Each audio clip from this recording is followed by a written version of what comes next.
وقال الذي اشتراه من مصر لامرأته أكرمي مثواه عسى أن ينفعنا أو نتخذه ولدا وكذلك مكنا ليوسف في الأرض ولنعلمه من تأويل الأحاديث والله غالب على أمره ولكن أكثر الناس لا يعلمون ولما بلغ أشده آتيناه حكما وعلما وكذلك نجزي المحسنين۔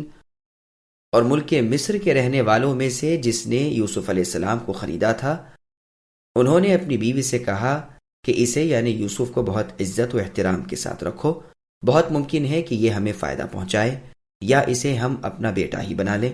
یوں ہم نے مصر کی سرزمین میں یوسف علیہ السلام کا قدم جما دیا کہ ہم انہیں خواب کی تعبیر کا کچھ علم سکھا دیں۔ اللہ اپنے ارادے پر غالب ہے، لیکن اکثر لوگ بے علم ہوتے ہیں۔ اور جب یوسف علیہ السلام پوری طاقت کی عمر کو پہنچ گئے، ہم نے انہیں دانائی اور علم دیا، اور ہم نیک کاروں کو اسی طرح بدلہ دیا کرتے ہیں۔ سامعین، اب ان آیتوں کی تفسیر سماعت کیجیے۔ یوسف علیہ السلام کی مصر کے بازار میں نیلامی۔ اللہ کا لطف بیان ہو رہا ہے کہ جس نے یوسف علیہ السلام کو مصر میں خریدا، اللہ نے اس کے دل میں یوسف علیہ السلام کی عزت و وقار ڈال دی۔ اس نے یوسف علیہ السلام کے نورانی چہرے کو دیکھتے ہی سمجھ لیا کہ اس میں خیر و صلاح ہے۔ یہ مصر کا وزیر تھا، اس کا نام قطفیر تھا، کوئی کہتا ہے اطفیر تھا۔ اس کے باپ کا نام روحیر تھا۔ یہ مصر کے خزانوں کا داروغہ تھا۔ مصر کی سلطنت اس وقت ریان ابن ولید کے ہاتھ میں تھی۔ یہ عمالق میں سے ایک شخص تھا۔ عزیز مصر کی بیوی صاحبہ کا نام راعیل تھا، کوئی کہتا ہے زلیخا تھا۔ یہ رعابیل کی بیٹی تھی۔ ابن عباس رضی اللہ عنہما کا بیان ہے کہ مصر میں جس نے یوسف علیہ السلام کو خریدا، اس کا نام مالک ابن ذعر ابن قریب ابن عنق ابن مدیان ابن ابراہیم تھا، واللہ اعلم۔ عبداللہ بن مسعود رضی اللہ عنہ فرماتے ہیں، سب سے زیادہ دوربین، دور رس اور انجام پر نظر رکھنے والے اور عقل مندی سے تاڑنے والے 3 شخص گزرے ہیں۔ ایک تو یہی عزیز مصر کہ بیک نگاہ یوسف علیہ السلام کو تاڑ گیا اور جاتے ہی بیوی سے کہا کہ اسے اچھی طرح آرام سے رکھو۔ دوسرے وہ بچی جس نے موسیٰ علیہ السلام کو بیک نگاہ جان لیا اور جا کر باپ سے کہا کہ اگر آپ کو آدمی کی ضرورت ہے تو ان سے معاملہ کر لیجئے، یہ قوی اور با امانت شخص ہے۔ تیسرے صدیق اکبر رضی اللہ عنہ کہ آپ نے دنیا سے رخصت ہوتے ہوئے خلافت عمر رضی اللہ عنہ جیسے شخص کو سونپی۔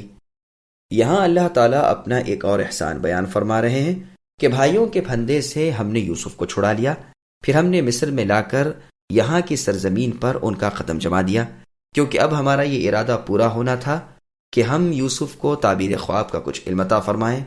اللہ کے ارادے کو کون ٹال سکتا ہے؟ کون روک سکتا ہے؟ کون خلاف کر سکتا ہے؟ وہ اللہ سب پر غالب ہے، سب اللہ کے سامنے عاجز ہیں۔ جو اللہ چاہتے ہیں وہ ہو کر ہی رہتا ہے، جو ارادہ کرتے ہیں کر چکتے ہیں، لیکن اکثر لوگ علم سے خالی ہوتے ہیں، نہ اللہ کی حکمت کو مانتے ہیں، نہ اللہ کی باریکیوں پر ان کی نگاہ ہوتی ہے، نہ وہ اللہ کی حکمتوں کو سمجھ سکتے ہیں۔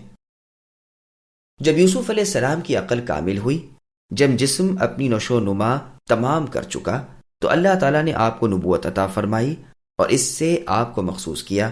یہ کوئی نئی بات نہیں، ہم نیک کاروں کو اسی طرح بھلا بدلا دیتے ہیں۔ کہتے ہیں اس سے مراد 33 برس کی عمر ہے، یا 30 سے کچھ اوپر کی، یا 20 کی، یا 40 کی، یا 25 کی، یا 22 کی، یا 18 کی، یا مراد جوانی کو پہنچنا ہے۔ اور اس کے سوا اور اقوال بھی ہیں، واللہ اعلم بالصواب، اور درست رائے کا علم تو صرف اللہ ہی کو ہے کہ وہ کتنی عمر ہے۔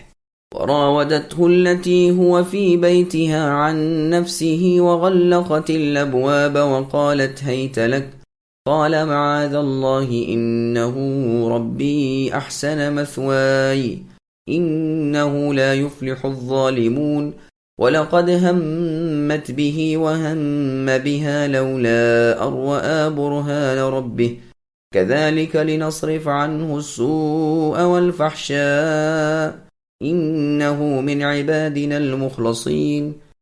اس عورت نے جس کے گھر میں یوسف علیہ السلام تھے، یوسف کو بہلانا پھسلانا شروع کیا کہ وہ اپنے نفس کی نگرانی چھوڑ دے، دروازے بند کر کے کہنے لگی، لو آ جاؤ، یوسف علیہ السلام نے کہا اللہ کی پناہ، عزیز مصر میرا سردار ہے، مجھے اس نے بہت ہی اچھی طرح رکھا ہے، بے انصافی کرنے والوں کا بھلا نہیں ہوتا۔ اس عورت نے یوسف علیہ السلام کی طرف کا قصد کیا اور یوسف علیہ السلام نے اس کا، اگر نہ ہوتی یہ بات کہ دیکھ لے وہ اپنے پروردگار کی دلیل، یوں ہی ہوا اس واسطے کہ ہم یوسف سے برائی اور بے حیائی دور کر دیں، بے شک وہ ہمارے چنے ہوئے بندوں میں سے تھے۔ سامعین، اب ان آیتوں کی تفصیل سماعت کیجیے۔ عزیز مصر کی بیوی کا کردار۔ عزیز مصر جس نے یوسف علیہ السلام کو خریدا تھا اور بہت اچھی طرح اپنی اولاد کی طرح رکھا تھا، اپنے گھر والی سے بھی تاکیداً کہہ دیا تھا کہ انہیں کسی طرح کی تکلیف نہ ہو، عزت و اکرام سے انہیں رکھو۔ اس عورت کی نیت میں کھوٹ آ جاتی ہے، جمال یوسف پر فریفتہ ہو جاتی ہے، دروازے بند کر کے بند سور کر برے کام کی طرف یوسف علیہ السلام کو بلاتی ہے، لیکن یوسف علیہ السلام بڑی سختی سے انکار کر کے اسے مایوس کر دیتے ہیں۔ یوسف علیہ السلام فرماتے ہیں کہ تمہارا خاوند میرا سردار ہے۔ اس وقت اہل مصر کے محاورے میں بڑوں کے لیے یہی لفظ بولا جاتا تھا۔ یوسف علیہ السلام فرماتے ہیں تمہارے خاوند کی مجھ پر مہربانی ہے، وہ میرے ساتھ سلوک و احسان سے پیش آتے ہیں، پھر کیسے ممکن ہے کہ میں ان کی خیانت کروں؟ یاد رکھو چیز کو غیر جگہ رکھنے والے بھلائی سے محروم ہو جاتے ہیں۔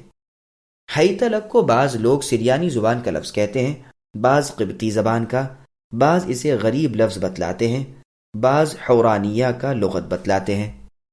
یہ بات صحیح بخاری میں موجود ہے۔ کسائی اسی قرات کو پسند کرتے اور کہتے تھے اہل حوران کا یہ لغت ہے۔ حجاز میں آ گیا ہے، اہل حوران کے ایک عالم نے کہا ہے کہ یہ ہمارا لغت ہے۔ امام ابن جریر رحمہ اللہ نے اس کی شہادت میں شعر بھی پیش کیا ہے۔ اس کی دوسری قرات ہی تابی ہے۔ پہلی قرات کے معنی تو آؤ کے تھے، اس کے معنی ہے میں تیرے لیے تیار ہوں۔ بعض لوگ اس قرات کا انکار ہی کرتے ہیں۔ ایک قرات ہے ای تو لک بھی ہے، یہ قرات غریب ہے، اور ایک قرات ہی تابی ہے۔ عام مدنی لوگوں کی یہی قرات ہے۔ اس پر بھی شہادت میں شعر پیش کیا جاتا ہے۔ ابن مسعود رضی اللہ عنہ فرماتے ہیں قاریوں کی قراتیں قریب قریب ہیں، بس جس طرح تم سکھائے گئے ہو پڑھتے رہو، گہرائی سے اور اختلاف سے اور لان تان سے اور اعتراض سے بچو۔ اس لفظ کے یہی معنی ہیں کہ آ اور سامنے ہو وغیرہ۔ پھر آپ نے اس لفظ کو پڑھا، کسی نے کہا اسے دوسری طرح بھی پڑھتے ہیں۔ آپ رضی اللہ عنہ نے فرمایا درست ہے، مگر میں نے تو جس طرح سیکھا ہے اسی طرح پڑھوں گا۔ یہ روایت صحیح بخاری اور مستدرک حاکم کی ہے۔ یعنی ہیتا نہ کہ ہیتو، یہ لفظ تذکیر، تانیث، واحد، تثنیہ، جمع سب کے لیے یکساں ہوتا ہے، جیسے حیت لک، حیت لکم، حیت لکما، حیت لکن، حیت لہن۔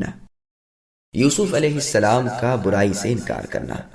سلف کی ایک جماعت سے تو اس آیت کے بارے میں وہ مروی ہے جو ابن جریر وغیرہ لائے ہیں، اور کہا گیا ہے کہ یوسف علیہ السلام کا قصد اس عورت کے ساتھ صرف نفس کا کھٹکا تھا۔